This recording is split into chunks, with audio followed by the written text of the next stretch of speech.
Amateurs d'arts martiaux mixtes, bienvenue dans la cage.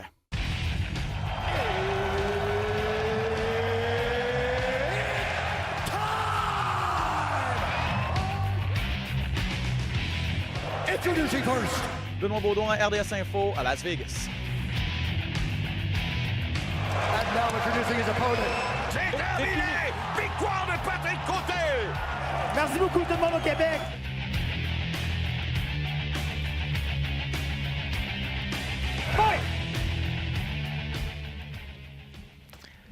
Salut tout le monde, bienvenue à cet épisode de Dans la cage. Ben Baudouin en compagnie de Pat Côté. Yep! Comment vas-tu? Très bien! Excellent. Gros épisode pour vous aujourd'hui. Merci encore une fois d'être là, tous ceux qui nous écoutent semaine après semaine. Et bienvenue si vous nous écoutez pour la première fois. Dans la cage, podcast dédié uniquement aux arts martiaux mixtes. Vous êtes à la bonne place si vous êtes fan de MMA, ça c'est confirmé. Donc, je le disais, gros épisode. On va revenir bien sûr sur l'UFC Tampa la fin de semaine passée. Une très bonne carte. Sérieusement, pour 14 combats, Ouais. ça a quand même passé vite. Là. Oui, c'est ça. On en parlait la semaine passée, 14 combats, peut-être un peu découragé. Oh, ça va être une grosse soirée. Bon, il y a eu des... Mais en général, on a eu des bons combats. On va surtout parler de la finale, la demi-finale, qui a été vraiment un excellent combat. Des KO impressionnants, il y en a eu quelques-uns. Aussi des KO moins impressionnants. Je pense qu'il va falloir parler de Thomas Gifford. 100%. Parce que on en parle beaucoup dans le monde des arts martiaux mixtes. Quel est le rôle des hommes de coin quand un combattant prend trop de dommages? Et de l'arbitre aussi, mais Et de l'arbitre on va aussi. en reparler tantôt. Mais on va en parler parce que je pense qu'on n'a pas le choix d'aborder ce sujet-là. Il y a un combattant cette fin de semaine, samedi passé, qui a pris énormément de dommages. Heureusement pour lui, rien. semble pour rien. Et heureusement pour lui, semble en relativement bonne santé là, quelques jours après. On va parler de ce qui s'en vient la fin de semaine prochaine du côté de Boston. L'UFC qui va de passage à Boston, ça va être le vendredi. Yep. Donc, on notait bien la date.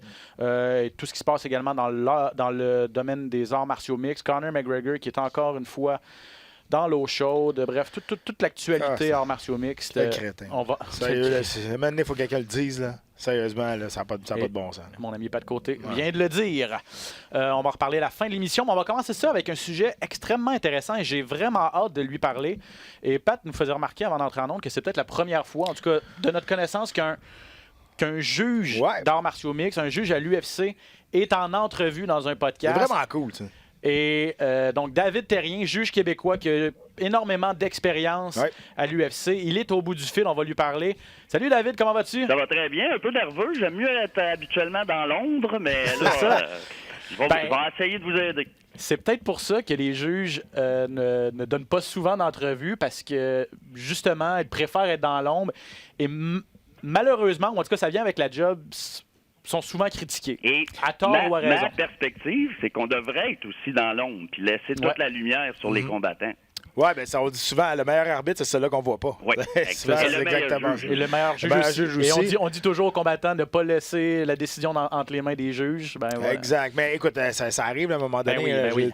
Personne qui veut se rendre à la décision des juges. Je m'excuse, David, personne qui veut savoir ton opinion quand on se bat. C'est plate, mais c'est ça. Et on est tous humains, hein? Ben oui. Donc, mais c'est très intéressant d'avoir David parce qu'on va pouvoir en apprendre plus justement pour qu'est-ce que ça prend pour devenir juge en arts martiaux mixtes, c'est quoi le parcours pour se rendre là, quelles sont les qualifications requises et évidemment parler de certaines controverses là, peut-être. Est-ce qu'il y a trop encore de mauvaises décisions? Est-ce qu'il y a encore trop de juges incompétents? Pas seulement chez nous, là, mais à travers le monde. Est-ce que ça pourrait être, est-ce qu'il y a des choses qui pourraient être faites mieux? Donc, très hâte d'entendre ton opinion là-dessus, David. Mais tout d'abord, peut-être expliquer aux gens comment tu as fait pour devenir juge en arts martiaux mixtes jusqu'au plus haut niveau à l'UFC? Là? Écoute, moi, c'est vraiment un concours de circonstances. Vraiment, j'ai gradué de l'université en 96. Je suis allé travailler au Texas. C'est là que j'ai commencé à faire des arts martiaux. De façon pas très compétitive, là, mais pour m'entraîner. Et puis, j'ai resté aux États-Unis 5 ans. Je suis allé dans l'État de New York. J'ai touché à peu près à tous les arts martiaux. Et puis, en 2001, je suis revenu au Québec. Et puis, en 2003, ils ont réglementé les arts martiaux mixtes. Si vous vous souvenez bien, c'était sur les réserves indiennes. Puis, c'était assigné à la Régie des alcools, courses et jeux qui gérait seulement la boxe. Fait qu'il n'y avait pas vraiment les compétences puis pour vraiment gérer ça. Puis, à travers mon réseau, j'ai été mis en contact avec eux. Et puis, c'est là que j'ai commencé avec la Régie des alcools, courses et jeux au Québec, dans les sports de combat. Depuis 2003. Et puis, j'ai commencé au bas de l'échelle, comme tout le monde. J'ai été inspecteur dans les chambres. On a géré la réglementation. Et puis, à un moment donné, ils ont identifié mon potentiel. Et puis, on a commencé à me faire juger des combats. M. Douville, qui est une légende au Québec. Et puis, à un moment donné, grâce à des précurseurs comme Patrick Côté, Ivan Mangivar, les Vigneault de ce monde, le UFC a atterri au Québec. Et puis, j'ai eu la chance de faire mes premiers UFC au Québec. Et j'ai été privilégié, puis ça a bien été, j'ai bien performé. Puis à partir de là, mon nom a commencé à circuler. Et puis, à partir de ce moment-là, mon nom a été un peu transmis un peu partout au Canada.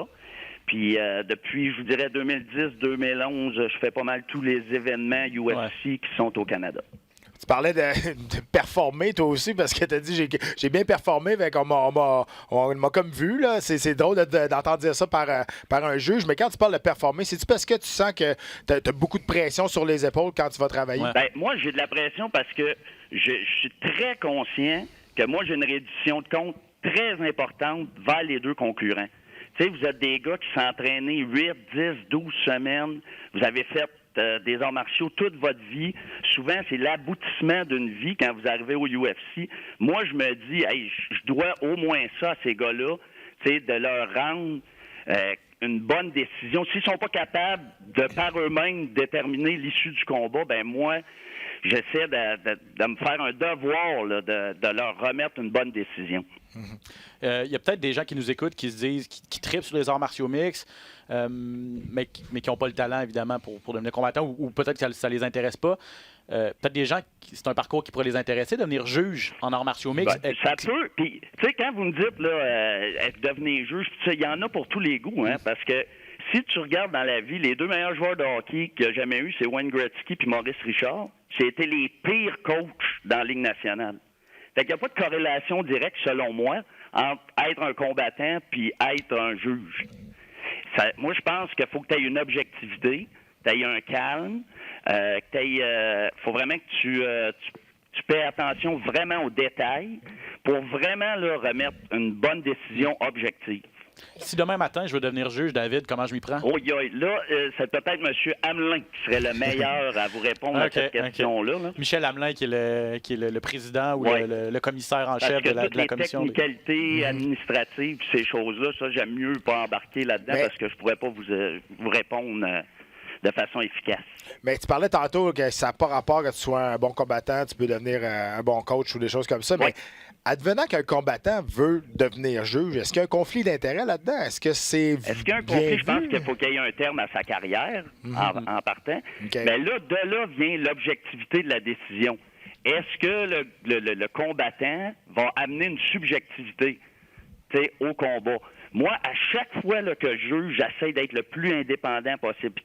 C'est dans ma profession, moi, de physiothérapeute, d'analyser, d'évaluer à tous les jours. Puis quand je m'en vais vers un combat, j'ai la même perspective. Est-ce que le combattant qui devient juge peut avoir ça? Ou il amène une subjectivité qui peut avoir une influence? Bien là, ça, faudrait vraiment déterminer ça. Est-ce que les juges reçoivent des formations, David, concernant s'il y a des changements de réglementation? Il y a des formations. Ou juste des suivis? Je vais parler suivis? pour le Québec.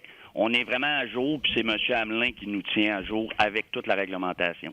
Est-ce qu'il y a des formations continues pour être sûr que les juges, disons, restent, je vais le dire en anglais, le sharp, là, que leur sens... Parce que veut pas, vous avez la carrière d'athlète entre les mains, tu l'as dit dès le départ. Donc, vous avez la responsabilité de rendre des décisions justes et équitables. Il faut que vous soyez au sommet de votre capacité le soir du combat. Exact. Les connaissances puis les compétences, c'est très important, mais il faut voir des combats aussi. C'est ça. Il faut être placé dans la situation, il faut voir de l'action, il faut voir des choses différentes, il faut être placé dans des situations de stress. Faut être placé dans des combats serrés. Parce que la majorité des rondes, mon fils de 13 ans pourrait dire c'est les culottes bleues qui a gagné. Mais là, quand tu vas à l'autre niveau, faut vraiment là, que tu appliques toutes ces choses-là, tes connaissances, tes compétences et ton expérience pour vraiment donner une décision vraiment très juste. Tu parlais des connaissances, des compétences. Là. Est-ce qu'il y a une recherche sur l'historique, peut-être en arts martiaux, que ce soit n'importe quel, de la part de la régie lorsque quelqu'un se présente pour devenir juge? Est-ce qu'il y a une recherche sur son background, justement en arts martiaux? Ah ben c'est sûr. Là encore, je vais vous référer à Michel, mais c'est sûr qu'il y a un processus qui se fait, oui. OK, cool. Est-ce que tu dirais que les règles... Parce que tu fais ça depuis 2003, là, Oui. puis depuis que c'est légal au Québec. Oui. Est-ce que tu as vu une évolution du sport depuis 2003 au niveau fou, de la réglementation? C'est comme dans la stratosphère. Ça a explosé. Les gars, maintenant, sont tellement multifonctionnels. Les gars, initialement, étaient unidimensionnels. Ils étaient vraiment... Puis là, le cross-training, les gars sont bons partout. Au niveau du conditionnement physique, les gars, c'est des athlètes hors pair. Faire 15 minutes d'activité physique constante, sans arrêt, c'est des athlètes incroyables. Est-ce que ça rend tes décisions ou ton jugement plus difficile dans le sens où un gars peut dominer debout, mais peut se faire dominer au sol? C'est peut-être moins évident une fois rendu au sol, donc ça rend votre travail aussi encore plus compliqué. C'est ça. Mais là, il faut que tu y ailles selon les 3 grands D, là, le dominance, duration, puis damage. Je pense que maintenant, ils ont enlevé damage pour impact. Mais là, c'est vraiment là qu'il faut que tu évalues ces choses-là. Là. OK. Donc c'est ça, les 3 grandes lignes de conduite du juge, ce sont ces 3 D-là. Exact. Avec impact Exact. Moi, ce que je regarde, vraiment, c'est est-ce que le combattant produit des manœuvres offensives productives? Lui, là, il veut-tu mettre un terme au combat? C'est ça que je veux voir, moi. Pas du land pray, là. Exact. C'est sûr qu'il y a des combattants qui sont excellents défensivement, mais moi, ce que je veux voir, tu veux-tu mettre un terme au combat, là? Tu fais-tu des manœuvres pour vraiment dicter le rythme du combat, te positionner pour vraiment aller chercher ce round-là et même le finir? Moi, c'est ça que je veux voir. Tu parlais tantôt quand tu travailles, tu essaies de devenir le plus indépendant possible, Oui. de pas te faire influencer par ce qui se passe autour. Ça t'es-tu déjà arrivé de refuser de juger un combat parce que tu avais peut-être peur de, je sais pas, c'était peut-être un Québécois qui se battait ou des choses comme ça. Je veux dire, t'es fan aussi des arts martiaux mixtes, donc ça se peut que tu en aies des préférés aussi. Que Ça n'a mieux même qu'on... pas rapport avec préféré. Moi, il y a un combattant qui demeure dans mon quartier, qui était au UFC. Il combattait dans une autre province, puis j'ai appelé la province pour leur dire, s'il vous plaît, cédulez-moi pas pour ce combat-là, pour ce combattant-là. Ses enfants sont à la même école que moi, que mes enfants. Fait que juste par souci, là, vraiment de transparence puis d'objectivité, je dis cédulez-moi pas. Mais pas parce que je suis un fan. C'était juste par souci d'objectivité. Ah, ben, je veux dire, c'est ça. C'est de l'honnêteté, vraiment. C'est de l'honnêteté, c'est ça. Ça ne me dérange pas de le nommer, c'était Yves Jabouin. Ah, bon, je m'en allais te le demander. J'étais pas sûr si j'allais trop loin. Là. On fait pas du deck dropping. Je demandé, s'il vous plaît, je voudrais pas le faire. Puis, je suis pas ami avec lui, je suis pas une connaissance, je vais pas prendre une petite mousse avec lui le mardi soir. C'est juste par souci, là, vraiment, d'objectivité. Ouais, c'est parce que tu sais pas jusqu'où ça peut aller, ces affaires-là. Si quelqu'un veut se mettre à foutre, mettons qu'il y a tu connais une mauvaise soirée au bureau, la décision est controversée, puis là, un journaliste ou un fan décide d'aller fouiller puis se rend compte que ça peut aller très rapidement. Ça peut aller vite, ben oui. Peut-être, tu le dis, tu fais pas mal des galas partout au Canada, donc tu es licencié dans pas mal toutes les commissions. J'ai 7 licences au Canada, dans 7 provinces. Je suis allé en Chine une fois. Oh! Puis là, probablement la première fois aux États-Unis dans un futur proche. Puis comment ça passe? Parce qu'on sait, quand les combattants vont se battre, mettons, je vais me battre en Chine, ben l'UFC prend une partie des charges. Je sais que la commission puis l'UFC, c'est deux choses différentes, mais qui vous paye le voyagement pour partir à l'extérieur comme ça? Moi, c'est sûr que, contrairement aux combattants comme vous, moi, je suis sélectionné par la commission athlétique. Moi, je suis un employé de la commission athlétique. Fait que c'est sûr que c'est la commission athlétique qui gère toutes mes choses. OK, cool. Juste pour être sûr, c'est bénévole ou c'est... C'est sûr, c'est bénévole, voyons. C'est ça, Ben hein? Non? Non, on a une petite, Vous avez un petit cachet, OK. une petite rémunération, là, OK. mais ça pourrait être mieux, comme Patrick pourrait dire, ça pourrait être toujours mieux. Ouais. Toujours J'ai mieux, rien à toujours. me plaindre. Tu sais. Ben, c'est pour ça, de là, le fait que tu es physiothérapeute dans la vie de tous les jours. Exact. Et puis, tu es un gros fan d'arts martiaux mixtes. Sinon, quand tu n'es pas Est-ce que je suis un en fan? fonction. Je peux pas dire que je suis un gros fan. Ah non, OK. Non, je suis un fan, mais je m'assois pas tous les samedis soirs pour regarder des combats. Là, il y a une autre chose, tu sais, ça fait une quinzaine d'années que je fais ça aussi, tu sais, puis c'est sûr que le regarder comme fan, pour moi, c'est complètement différent. Ouais, Tu sais, je comprends. Puis juste le regarder à la télévision, tu sais, moi, là, il faut que vous réalisiez, quand je regarde un combat, j'ai une vision unidimensionnelle, là. T'as pas mal le nez dedans Moi, aussi. j'ai T'es à une côté, là. Quand, Patrick, toi, t'analyses, vous avez 7 angles de caméra. Tu sais, c'est totalement différent, là. Vous avez accès aux reprises.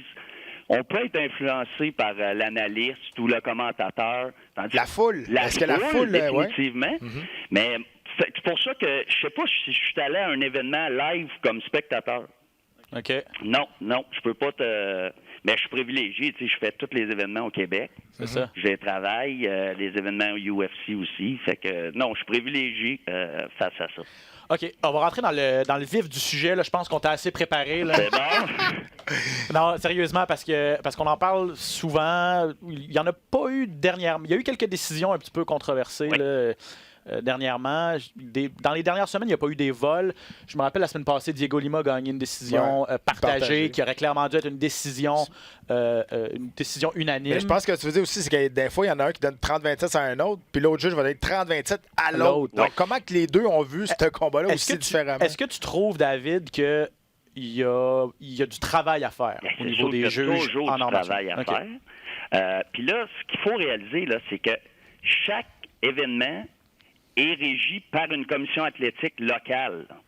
Fait que là, tous ces individus-là sont imputables face à cette commission-là.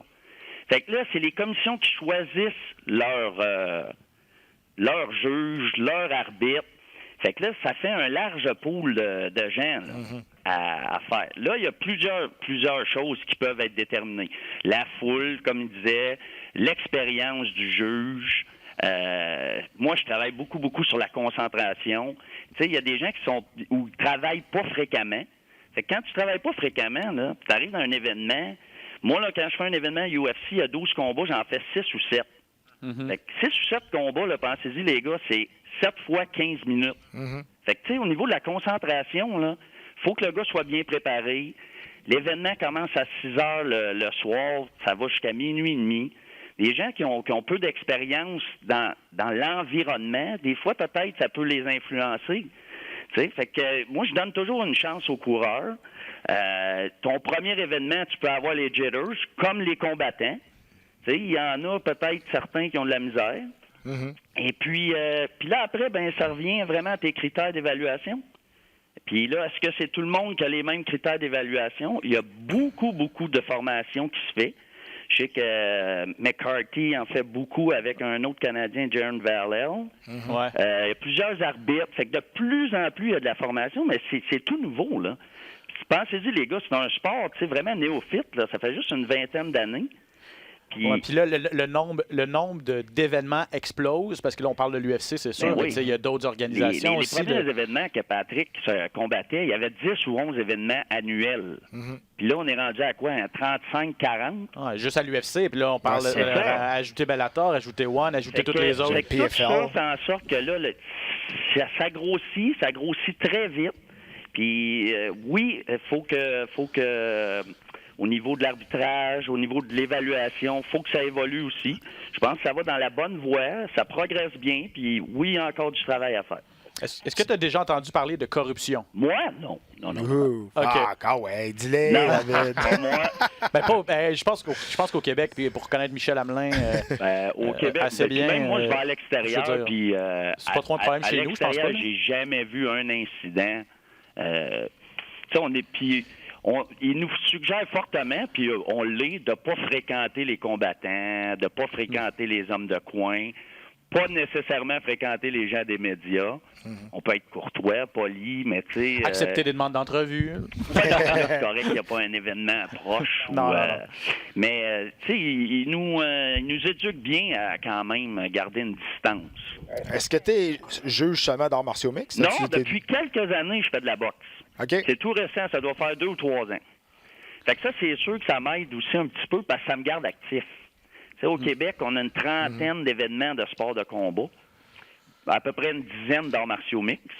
Fait que ça me permet de voir de l'action, de voir différentes choses, de peaufiner surtout le striking, les frappes. Fait que ça m'aide, oui. On prend beaucoup de ton temps, David. J'apprécie beaucoup. Il me reste 2-3 questions. Là.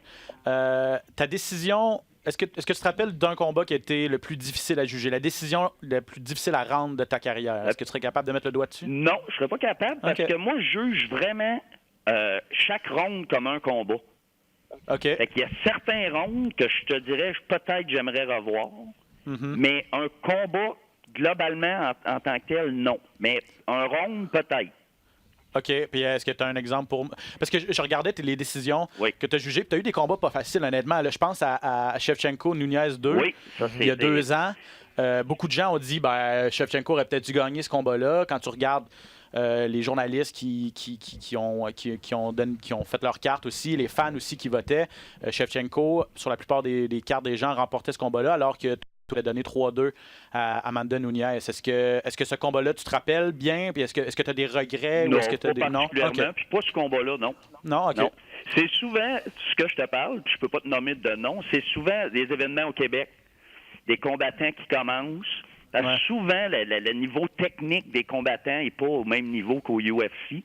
Fait que des fois, t'es jugé des choses quand le gars il essaie quelque chose, tu n'es pas trop sûr. C'est plus difficile.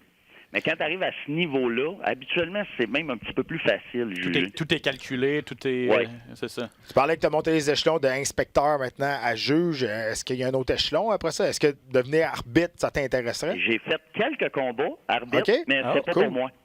OK. Non. Arbitre, moi, personnellement, tu as la sécurité des gars entre les mains. Vraiment. Puis moi, je me sentais pas à l'aise là-dedans. Fait que dès que tu te sens pas à l'aise, je me suis dit, oh non, c'est pas pour moi. T'sais. On va en reparler évidemment plus tard à l'émission aussi parce qu'il y a eu une instance là, cette fin de semaine. Le rôle numéro 1 de l'arbitre, moi, selon moi, c'est de protéger les combattants contre eux-mêmes la majorité du temps. C'est vrai. Avant de te laisser partir, David, est-ce que tu as déjà eu, je sais pas si tu es sur les médias sociaux, tout ça, mais est-ce que les gens, parfois, les fans, s'ils sont pas d'accord avec une décision que tu as rendue, s'ils sentent que tu as volé leurs combattants, est-ce que tu as déjà eu des commentaires à ce niveau-là? J'ai eu des commentaires. On a tous des trolls, je pense. Hein? Ouais. Mais est-ce que tu es capable de bloquer ça un petit peu? J'ai jamais eu rien de majeur. Là. OK. Mais donc, comme j'ai dit, ça a toujours relativement bien été. Fait que je touche du bois encore, puis on espère que ça va se poursuivre.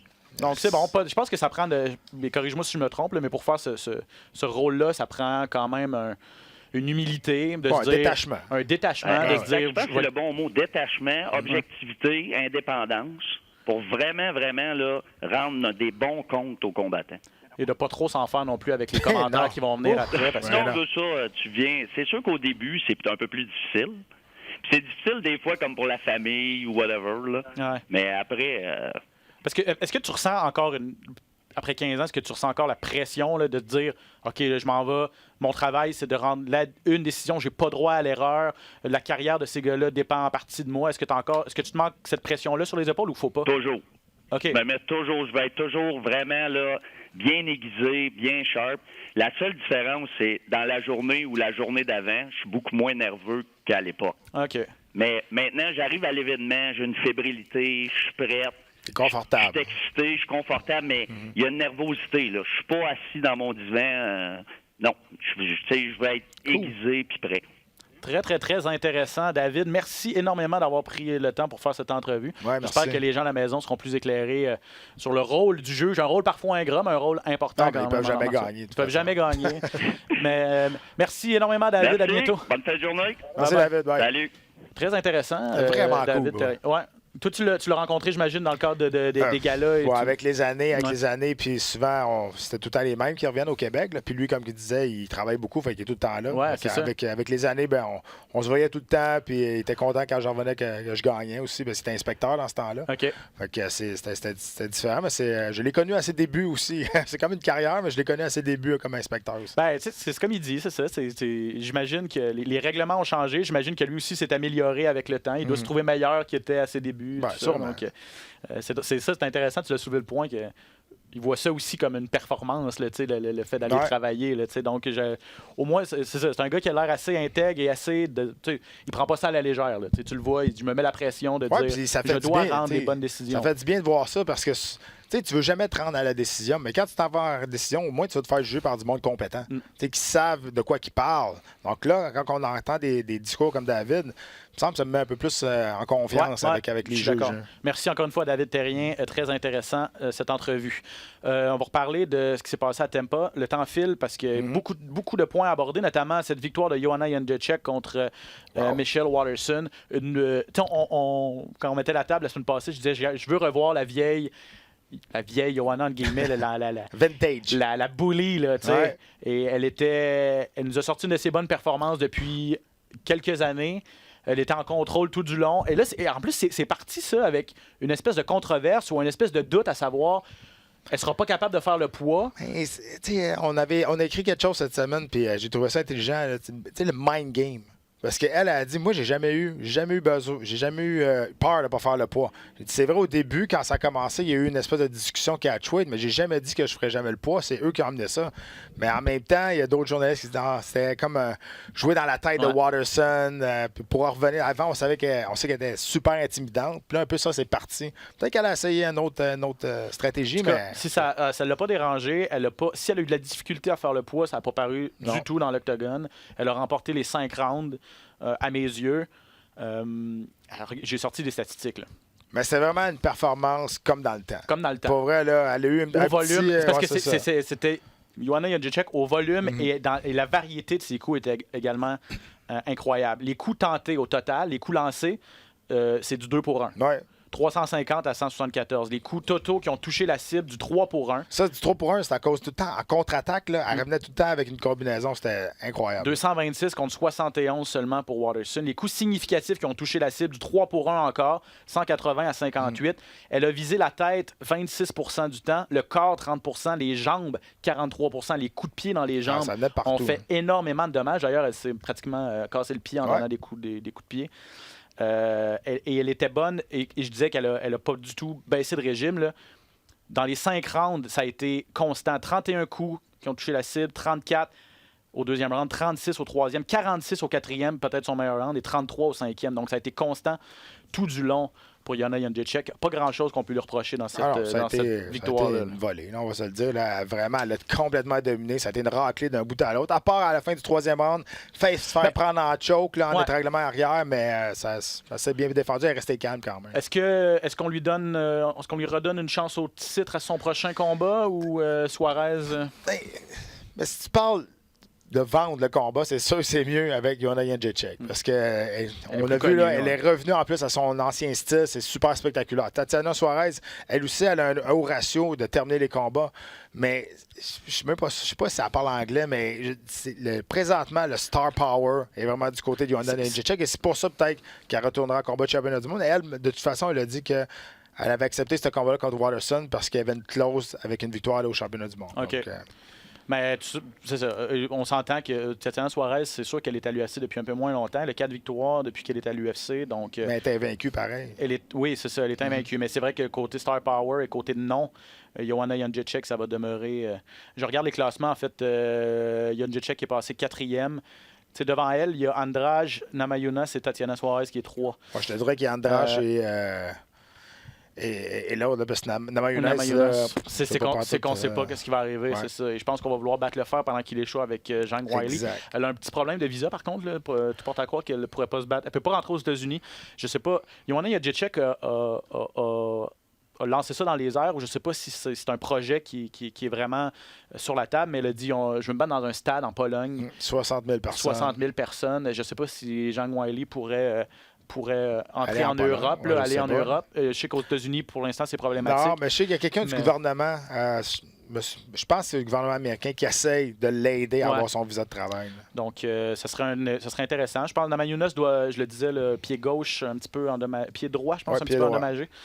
Mais il n'y a pas de fracture. Super enflé, ouais, c'est ça. Donc, pas de fracture. Donc, tout ça pour dire que Waterson s'est bien battu, a démontré beaucoup de courage, a pris beaucoup de dommages, a tenté des choses, a tenté du mieux qu'elle a pu de rentrer à l'intérieur, a tenté quelques soumissions, mais c'était trop sporadique. Puis, en fait, il n'y avait rien à faire parce que Jan Jacek était Ouais. pratiquement intouchable. Sauf dans ce qu'elle a eu combat-là. une chance vraiment de terminer le combat, puis ça a passé tellement proche qu'elle finisse avec À la fin l'étranglement du arrière. troisième round, ouais. Mais sinon, ça a été à sens unique. Là. Yana Jacek en contre-attaque, toujours travailler et finir dans les jambes aussi.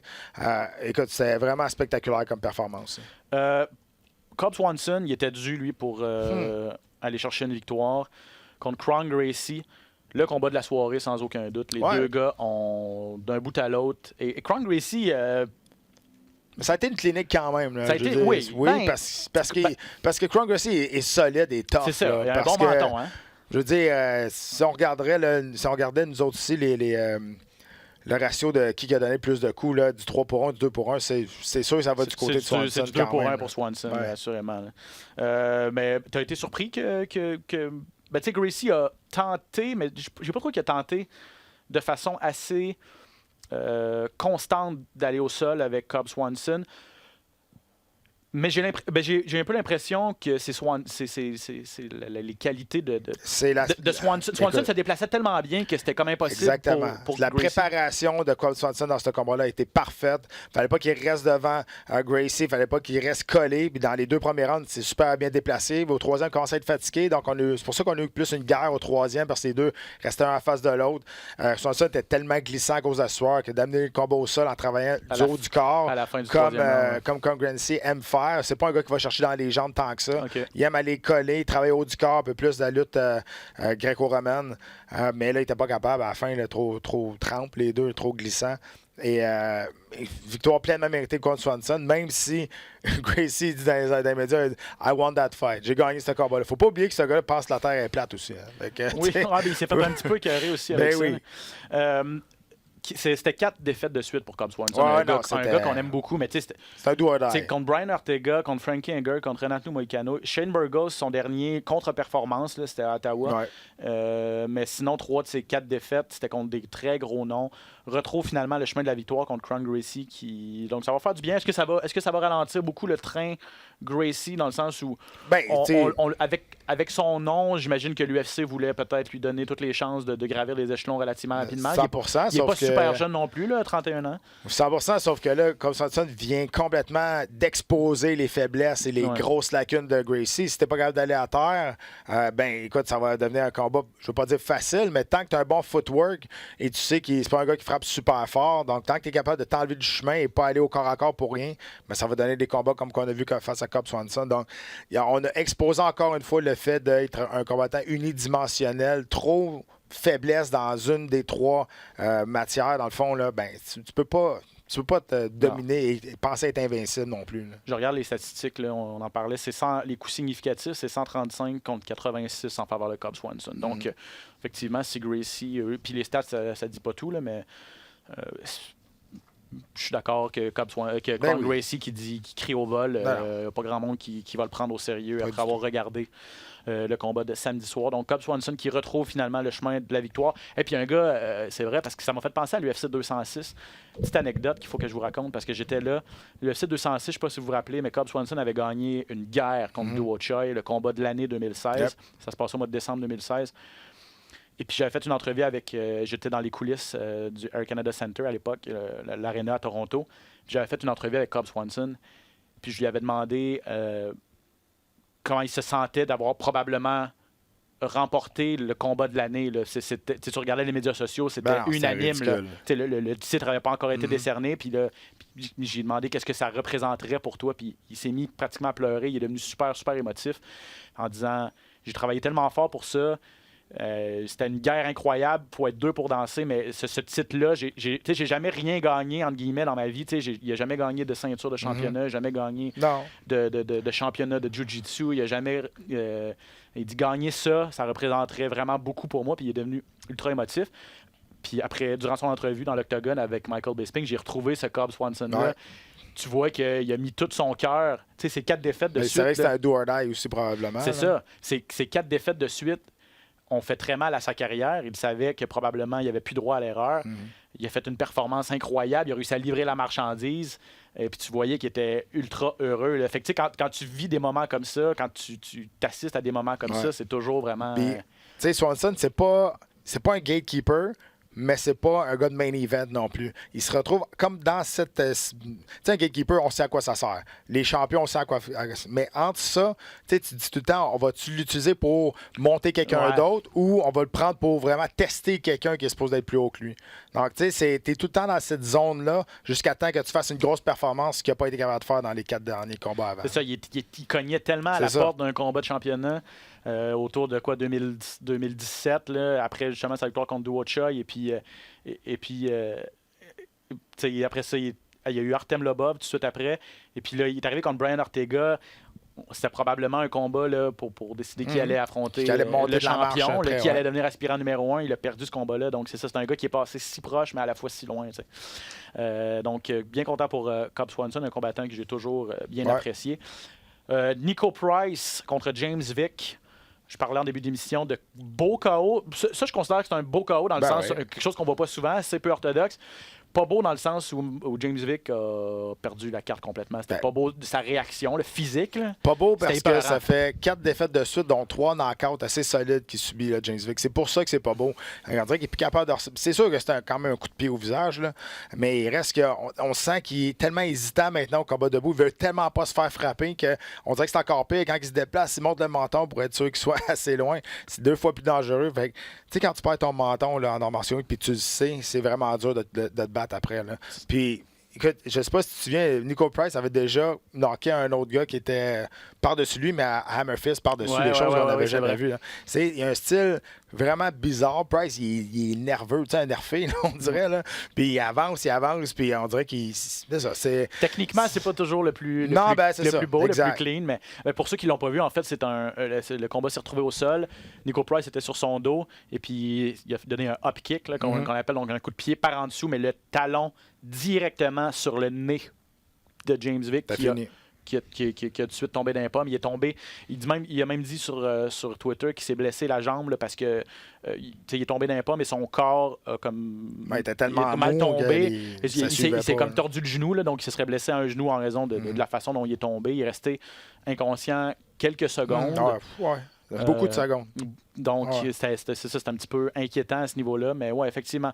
James Vick, c'en a un autre là, qui est passé proche là, d'un combat de championnat. Mais là, il tentait de percer à 170 livres. Là, ça a pas bien c'est ça. Il était à 155 livres, va monter à 170 livres. Ça a été freiné. Qu'est-ce qui va arriver avec lui? Il n'avait pas l'air de dire qu'il allait prendre sa retraite. Il est relativement jeune. Là, je pense pas que c'est la retraite qui l'attend, mais comme tu as dit, parce que ça devient un petit peu une question de la santé du combattant là, quand ça fait 4 KO de suite et des violents là, en plus. Ça dépend de ton entourage aussi. Il faut être du monde autour de toi qui, oui, est en train de devenir meilleur, peut-être qu'il te frappe dans le visage pendant les entraînements, mais il faut qu'il soit là aussi pour dire OK, je pense que c'est pour ta santé, c'est peut-être mieux d'arrêter. C'est ça. Souvent, c'est l'entourage qui va faire la différence là-dessus. Puis ça ouvre la porte. Là, on approche la fin de l'année. Là. Il reste 2 mois et demi. Là. Il va falloir faire nos KO de l'année, nos soumissions de l'année, tout ça. Là. Puis là, je pense au KO de l'année. Celui-là, il est beau. C'est pas juste qu'on voit souvent. Il y en a eu quelques beaux KO en 2019. Il va falloir tout ressasser ça. Ça va être intéressant de voir, ça va être cool, ça. De voir à qui on va donner nos votes pour les KO de l'année. Parce que c'en était un beau, celui de Nico Price cette fin de semaine. Un moins beau, Mike Davis contre Thomas Gifford. Il y a comme pas eu de combat. Non. Il y a comme pas eu de combat. Gifford était comme un punching bag pour Mike Davis et Gifford avait juste trop de menton pour son bien-être à lui. C'est tellement bien dit, c'est exactement ça. Puis ça aurait jamais dû se rendre à la fin. Puis il s'est fait knocker à la toute fin. Il restait 15 secondes au combat. Là. Mais c'était fini dès les 2 premières minutes. Ou à facilement peu près un round de trop. On aurait dû arrêter. En plus, on lui a demandé entre le 2e et le 3e round, son homme de coin, il a dit « Est-ce que tu veux encore combattre? » Tu sais, quand tu es assez allumé pour voir que ça marche vraiment pas bien, puis il faut que tu demandes ça à ton combattant, tu sais, tu devrais prendre la décision de peut-être lancer la serviette puis prendre la responsabilité. En même temps, c'est tellement délicat de prendre cette décision-là pour les hommes de coin, d'arrêter le combat, parce que ça peut tellement faire de friction entre le combattant puis parce que le combattant ne veut jamais lancer la serviette. Là. Il va combattre jusqu'à temps qu'il meurt, là, en guillemets. Là. Donc, c'est tellement délicat de prendre cette décision-là. C'est pour ça que là c'est l'arbitre qu'il faut qu'il fasse sa job. Donc, l'arbitre, s'il voit qu'à un moment donné, ça n'a plus de bon sens, puis si ça n'avait plus de bon sens, là, l'arbitre aurait peut-être dû, mais pas peut-être, probablement dû arrêter le combat avant. Là. Est-ce que les hommes de coin de Gifford ont manqué, ont pas tenu leur responsabilité, ont pas respecté l'engagement qu'ils avaient envers leurs combattants? Je vais te dire oui à 100%, et puis c'est même pas à cause du chaos. Parce que j'aurais dit, si on avait... Parce que là, on sait comment que ça a fini. Donc, on a un jugement encore plus parce qu'on sait que c'est fait knocker solide qu'est-ce qu'il n'avait pas se poser. Mais si on avait arrêté le combat après le deuxième round, tu regardes les 2 premiers rounds, là, c'était une question de temps avant que ça arrive. Là. Il touchait même pas assez, il se faisait frapper solide. Il essayait même pas pratiquement. Non, exact. Il n'était pas dans le combat du tout. Là. Le gap de talent entre les deux était trop important. Puis on est rendu à l'UFC. Là. Donc, tu sais, protège donc ton combattant. Là. Parce que là, et là, ça va peut-être paraître extrême, qu'est-ce que je veux dire, mais qu'est-ce que ça va prendre pour que ça devienne... Je comprends que c'est pas dans la culture, puis il faut implanter ça, la protection des combattants dans un sport aussi violent que les arts martiaux mixtes. Et puis, c'est la même chose en boxe. C'est juste que il va y avoir un mort à un moment donné. Là. Ben, à boxe, ça arrive. Là. Il y en a eu un là, l'été dernier à la boxe, Maxime Dadachev, entre autres. Puis c'est Buddy McGirt, c'est pas n'importe quel entraîneur. Là. C'est un gars qui est au temple de la renommée de la boxe, qui a fini par jeter la serviette. Est-ce qu'il aurait dû l'acheter avant? Est-ce que ça aurait eu une différence? Non, mais peut-être que oui, peut-être que non, mais il y a eu des décès. Adonis Stevenson est passé proche de mourir. Il va beaucoup mieux, tant mieux. T'sais, à l'UFC, il n'y a pas eu encore d'accident comme ça, là, aussi grave, mais c'est une question de temps avant que ça arrive. Ben, est-ce qu'il faut qu'on attende que ça arrive pour, à un moment donné, dire aux entraîneurs, regardez, là, vous avez une responsabilité aussi. C'est pas Gifford l'a dit. Après, il a dit j'étais ébranlé après le premier round. Je suis pas sûr qu'il se rappelle du deuxième. Ben, je suis pas sûr qu'il se rappelle qu'est-ce qu'on lui a dit entre le premier et le deuxième round dans son coin non plus. Mais lui, dans le feu de l'action, il va pas dire non. Il a dit, son entraîneur à un moment donné, il a demandé comment tu te sens. Il a dit I feel terrible. Veux-tu continuer à te battre? C'est sûr. Il dit, je me sens tout croche, j'ai mal partout, j'ai mal à la tête probablement, mais je vais continuer. C'est sûr que le combattant va toujours dire, je veux continuer. Mais à un moment donné, il faut... T'as raison. Encore là, on se fait influencer par le résultat qui est arrivé à la fin. Puis c'est normal parce que ça n'aurait pas dû arriver. Sauf que c'est tellement... Tu sais, t'es dans le coin, tu veux pas prendre la décision de décider à la place de ton combattant parce que tu sais qu'il est capable, parce que tu crois en lui. Mais tu as tout à fait raison. À un moment donné, ça te prend des entraîneurs qui t'aiment assez. C'est ça. Puis qui care à propos de toi, qui vont être capables de dire « OK, moi, je mets un pied à terre, puis c'est terminé le combat. Je le fais, puis je vivrai avec les conséquences, peu importe. Moi, je fais ça pour toi. » Je me rappelle que Duke Rufus a déjà lancé une serviette. Je ne me rappelle pas dans quel combat. Trevor Whitman a également déjà lancé une serviette. Probablement que Firas Zahabi a déjà lancé une serviette pour un de ses combats. Ça se fait. Mais j'ai pas l'impression que ça se fait assez souvent. Ou en tout cas, dans ce cas-ci, je sais pas qui est l'entraîneur de Thomas Gifford, mais il a clairement manqué le bateau. Et parlons-en de l'arbitre, finissons là-dessus, parce que je pense qu'après le coin, l'arbitre, puis David en parlait en début d'émission dans son entrevue, David Terrien, la responsabilité numéro 1 de l'officiel, c'est de protéger les combattants. Puis, tu sais quoi, je pense que la commission athlétique, je pense pas, la commission athlétique le savent, ça, et lui était supposé faire arbitrer la demi-finale, puis on l'a changé pour Herb Dean, dans la soirée même, justement à cause de ce combat-là. OK, c'est ça. Donc, au moins, la commission athlétique a mis ses culottes, puis a dit, toi, pour asseoir, c'est fini. Là. Pour asseoir, c'est fini, puis peut-être une sanction qui s'en vient, ou peut-être une démotion pour un proche, tu sais. Retourne faire tes classes. Peut-être. Donc, au moins, on a réagi un peu. T'sais. On a réagi un petit peu. Puis comme je le disais aussi, Gifford a écrit sur ses médias sociaux, il est à l'hôpital, tout ça. Évidemment, commotion cérébrale, mais pas de dommages trop graves. Mais si vous n'avez pas vu ce combat-là, Honnêtement, c'était difficile à regarder. Ben oui, puis ça, c'est un KO qui peut mettre fin à une carrière aussi. Tu sais, comment il va être capable de revenir après un KO comme ça? Puis t'as tellement de dommages qu'il a reçu dans un combat, on sait jamais. Là, Donc, voilà pour l'UFC Tampa. Est-ce qu'il y avait un autre... ça fait pas mal le tour des combats qui ont retenu notre attention. On va parler rapidement de ce qui s'en vient. C'est Boston ce vendredi. Je vais vérifier les heures juste pour être sûr, mais ça va être sur RDS2. Hey, en passant, petite parenthèse, je sais que tu as reçu beaucoup de commentaires parce que comme si je pouvais faire quelque chose. Parce que, bon, vous le savez, si vous nous écoutez à RDS2, normalement, les galas UFC, c'est à RDS2. Il y avait un typhon au Japon cette fin de semaine qui a fait en sorte que les qualifications de Formule 1 du Grand Prix du Japon ont été bousculées. Donc, à notre heure, les qualifications ont été samedi soir, en plein durant le gala de l'UFC Tampa, et la course par la suite dans la nuit. Je sais pas si il y avait un match de baseball à RDS. Et la F1, les séries ont priorité sur nous, et la F1 à cause du contrat qu'ils ont. C'est des choses qu'ils ne pouvaient pas Donc, contrôler. c'est des choses qui arrivent en télévision. Il y avait trop de choix, trop d'événements sportifs à diffuser ce samedi soir. Donc, le gala du UFC s'est retrouvé sur les ondes de RDS Info. Malheureusement, il y a des gens qui ne sont pas nécessairement abonnés à RDS Info. Mais sachez que je comprends que si vous êtes un gros fan d'arts martiaux mixtes, vous n'en avez rien à foutre de la F1. Parce que c'est pas tout à fait le même public cible. Mais si vous êtes un gros fan de F1, vous voulez regarder vos qualifications, vous en avez probablement rien à foutre aussi de l'UFC. Donc, il y en a pour tous les goûts. Soyez pas fâchés, puis c'est pas la faute à Pat, c'est pas la faute à Jean-Paul, c'est pas de la faute au producteur François Lemay. C'est des choses qui arrivent. C'est des conflits d'horaires. C'est des conflits d'horaires. Là, on travaille beaucoup pour que quand des situations comme ça arrivent, qu'on soit sur rds.ca aussi. Ouais. Donc, au moins, vous allez pouvoir nous suivre là, à quelque part, même si vous n'avez pas RDS Info. Donc, on est en train de des fois, on l'est, par exemple, sur rds.ca, mais on travaille pour être tout le temps. Là. OK. Donc, c'est ça. C'est un work in progress, comme on dit en bon québécois. Tout ça pour dire que... C'est pas de ma faute. Vos commentaires sont notés. Une chance que ça n'arrive pas si souvent que ça non plus. Vrai. Donc, ou abonnez-vous aux 3 chaînes. Ça va régler votre problème aussi. Donc, pas fou. Pas fou, hein? Boston, vendredi. Je vais vérifier pour pas me tromper dans les heures. Mais Reyes contre Weidman.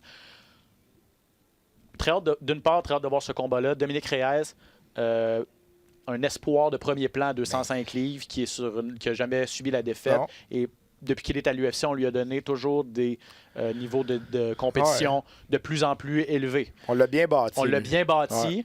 Et là, on lui amène Chris Weidman, qui est un vétéran, ancien champion à 185 livres, qui monte de catégorie de poids, mais qui n'est plus le même depuis longtemps. Beaucoup ennuyé par des blessures, puis ça, c'en est un aussi. Ça va être intéressant de voir comment il va réagir dans une nouvelle catégorie de poids contre un jeune loup. Là. Exact, là, parce que juste gagner une fois ses 5 derniers combats... Chris Weidman, il est perdu un petit peu. Là. Depuis qu'il a perdu sa ceinture, là, il n'a jamais été capable de revenir au top. C'est vrai qu'il y a eu des blessures. Après ça, il s'est battu, je pense, 2 fois à New York. Il est incapable de performer chez eux. Il n'a jamais gagné à New York. Il est incapable de performer chez eux. Puis ça, on dirait que c'est une espèce de curse, de malédiction. Et là, c'est ça que ça donne. Ça donne une victoire en 5 combats. Tu es obligé.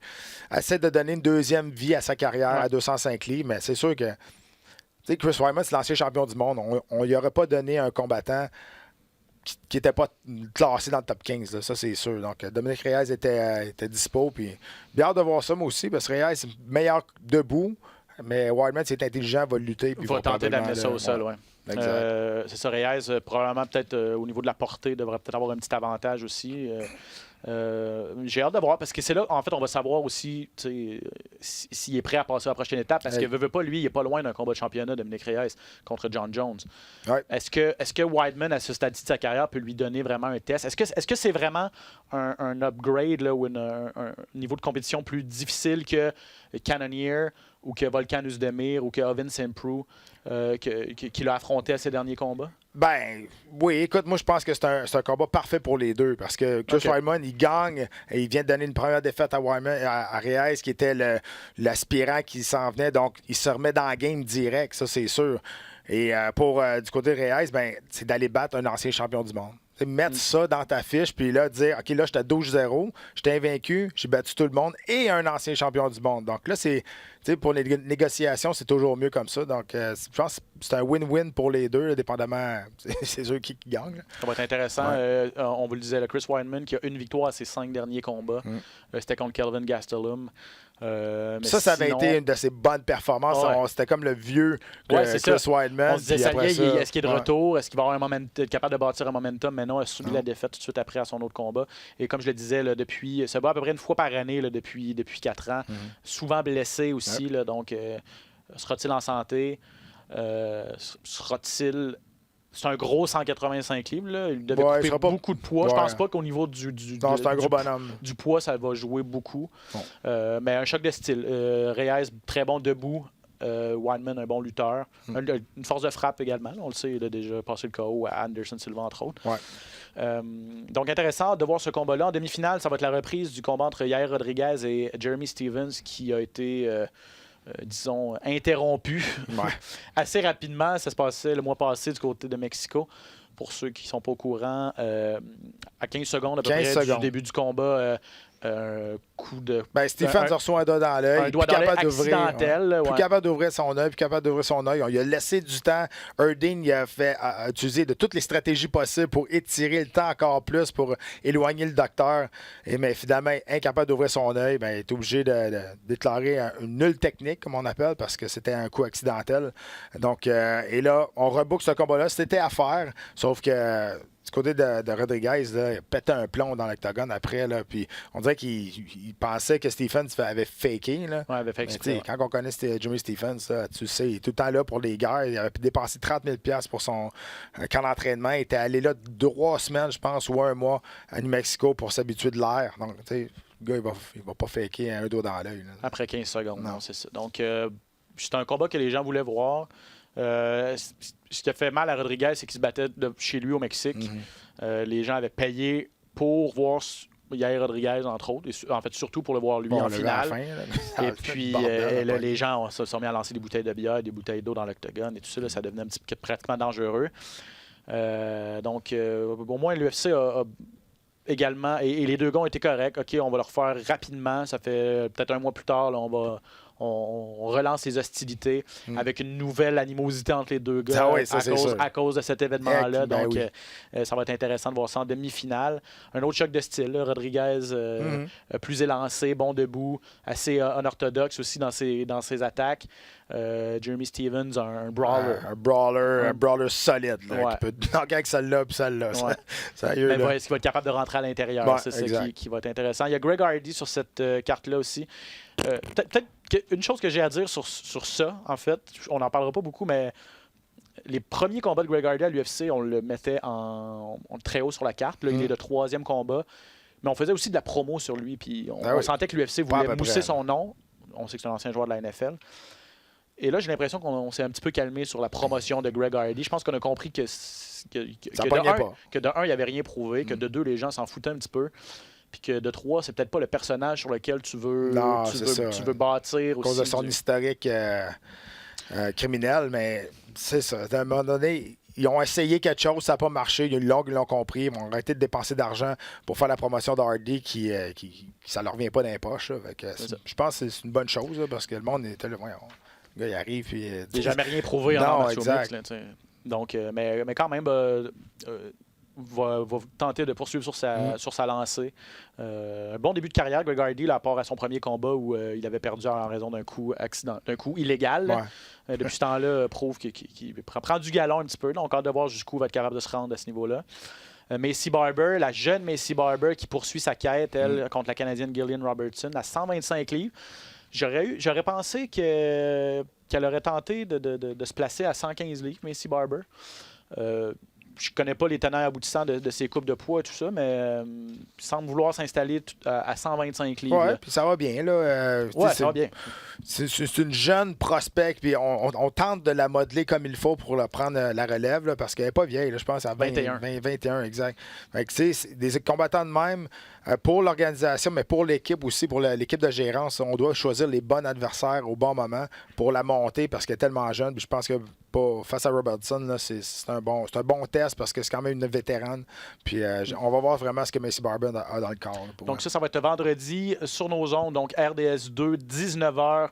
vendredi soir, la carte qui sera présentée en intégralité sur nos ondes avec Pat et Jean-Paul. Rapidement, revenir sur le week-end. Sarah Kaufman, on en a parlé à l'épisode de la semaine passée, malheureusement pour elle. Elle a perdu en demi-finale de Pro Fighters League contre Larissa Pacheco. Donc, on n'aura pas droit au choc attendu entre Kayla Harrison et même Sarah Harrison Kaufman. était déçu. Était déçu, hein. ouais. Parce que ce tournoi-là, on voyait ces deux filles-là se rendre en finale, Mm. se rendre loin. Même que c'est Kaufman là, qui avait eu le meilleur parcours jusqu'ici. Malheureusement, ça s'est arrêté. Des gens qui disent qu'elle a peut-être vu trop loin, peut-être pris Pacheco à la légère Ouais, c'est vrai. pour pouvoir penser tout de suite à sa grande Je pense finale pas, et à $1 million. Mais, c'est une fille qui ça fait longtemps qu'elle est dans le business. Je pense pas qu'elle... En tout cas, c'est plate pour elle. Là, mais... c'est dommage. De l'autre côté, Kyle Harrison, la judoka multiple médaillée olympique américaine qui poursuit son parcours. Belle victoire. Donc, c'est fin du mois de décembre. Qu'elle va affronter en finale Larissa Pacheco. À One, en fin de semaine, il y a Demetrius Johnson qui a gagné le tournoi des poids La mouches. plus grosse ceinture des ceintures. Ouais, c'est ça. Hein. On lui a donné une ceinture.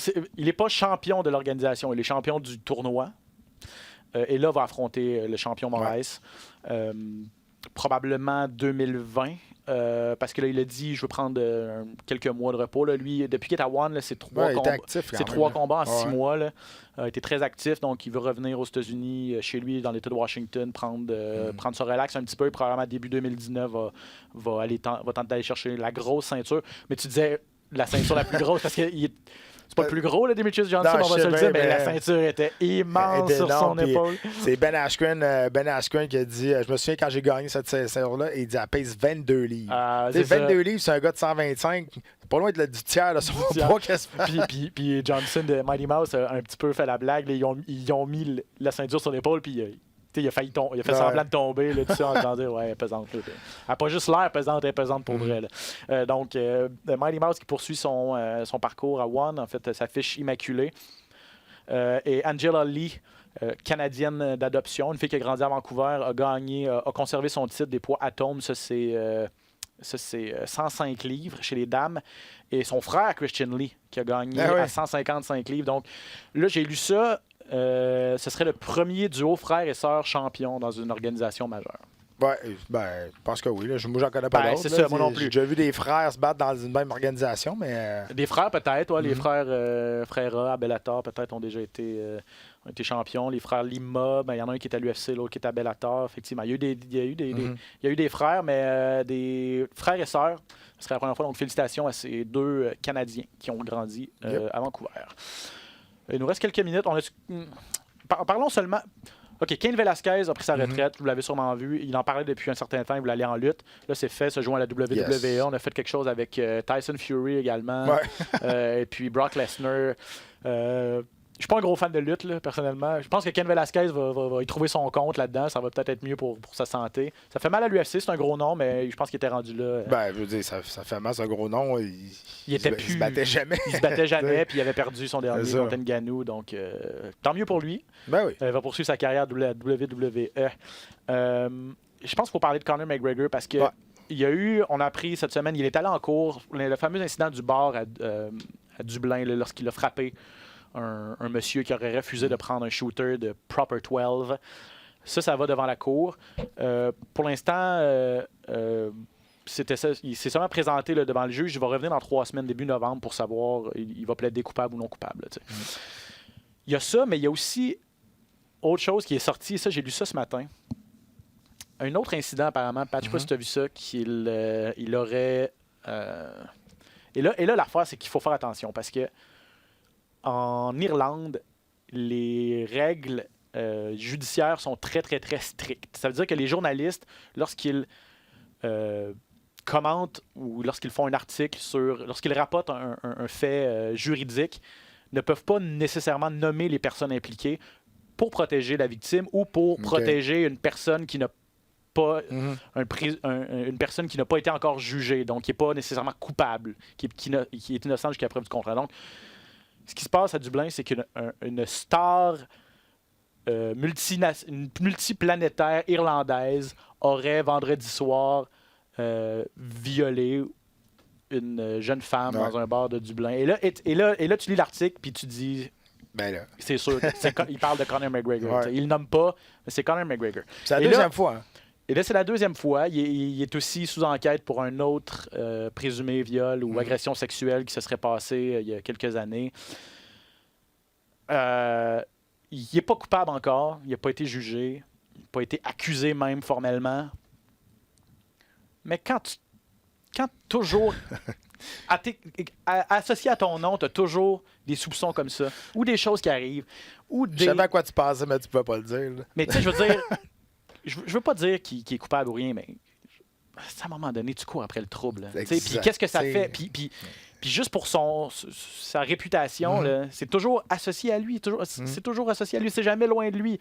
Plein de choses comme ça. Ça n'a pas de bon sens. Il faut qu'il fasse quelque chose. Hein. Ben, encore une fois, c'est l'entourage. Je parlais tantôt, ben, c'est pas juste la faute de l'entourage, mais il l'échappe. Qu'est-ce que je te dis? Puis c'est sûr qu'il y en a qui vont s'essayer, mais justement à cause qu'il a tellement dérapé qu'on va commencer à croire n'importe qui va l'accuser. Je dis pas qu'il l'a pas fait, je dis pas qu'il l'a fait, mais ça arrive ça à cause que lui a dérapé complètement depuis un an.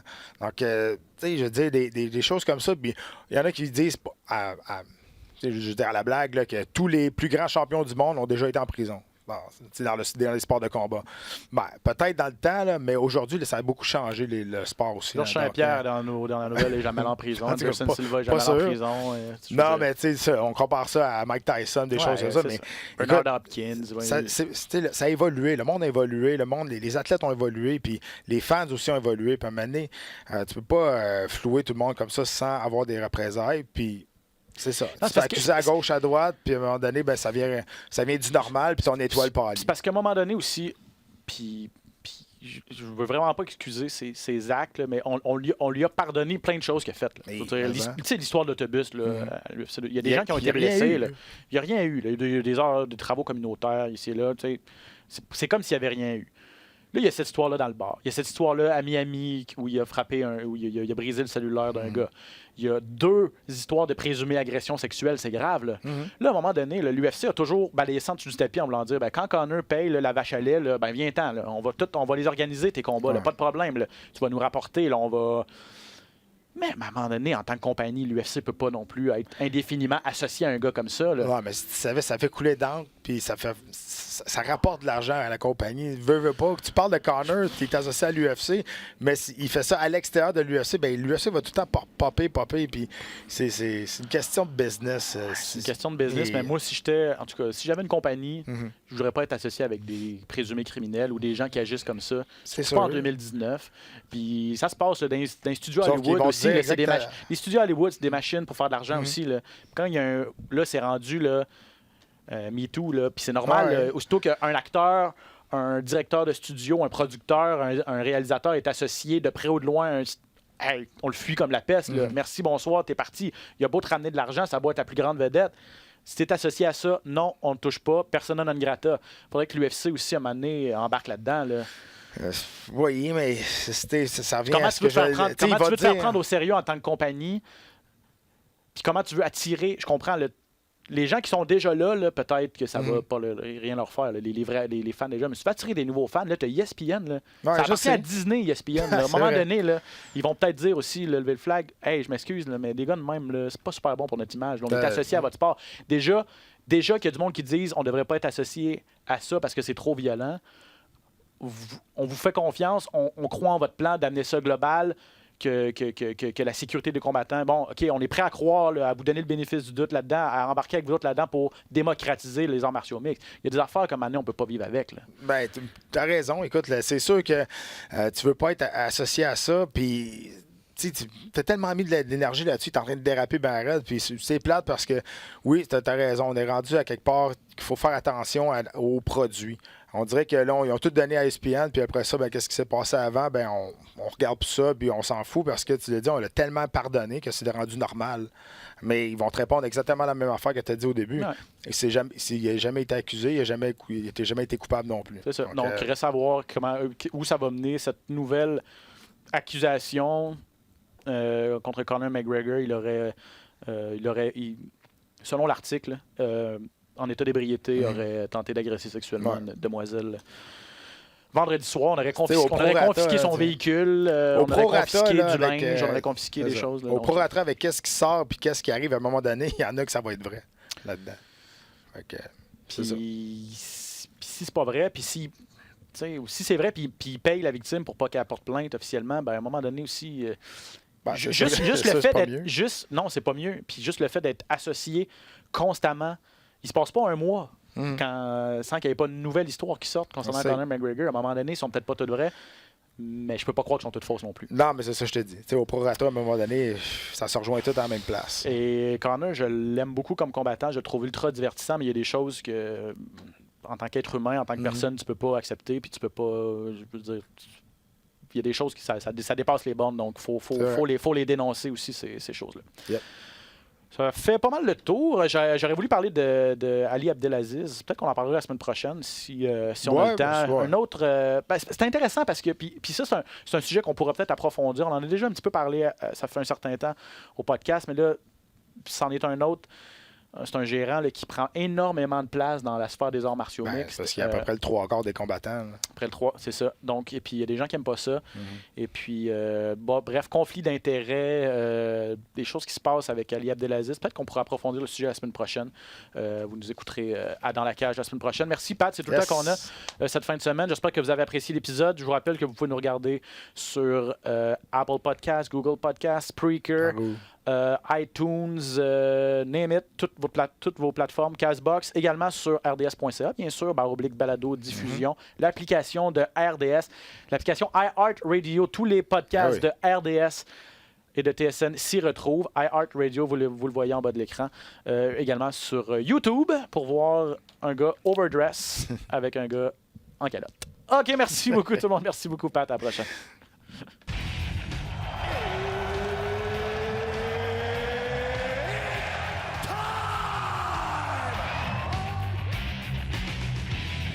Introducing first. Benoît Baudouin, RDS Info à Las Vegas. And now introducing his opponent. C'est terminé! Victoire de Patrick Côté! Merci beaucoup tout le monde au Québec!